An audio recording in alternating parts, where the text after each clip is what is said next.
friends, welcome to the Tech Listen channel. So friends, today I will talk about MSI's compact gaming PC. So friend, MSI has unveiled the Trident AS 12TG-050, a small gaming PC outfitted with the Core i7-12700F and a GeForce RTX 3060 Ti, and friend, it will be available from around 28 April. And friend, high performance and compactness as well as superior cooling performance are obtained by organizing heat sources such as the CPU, graphics card and power supply unit in separate portions. And friend, you can create a relaxing gaming atmosphere without having to worry about the installation side. And friend, the key features are Intel B660 chipset, 1TB NVMe M.2 SSD storage and extra M. And friend, it is possible to install 2 SSDs and a 2.5-inch SATA disk. And friend, the memory is DDR4 16GB.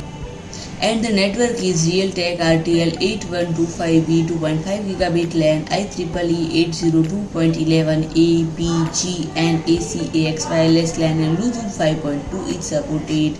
And friend, the power supply unit is 80 plus gold certified 750 watt with exterior dimensions of 396.57 mm, 137.06 mm, 410.39 mm and it weighs about 5.53 kg. And friend, the Windows 11 Home is pre-installed on the operating system. So friend, if you like my video, please do like, share and comment, and don't forget to subscribe my channel and press the bell icon.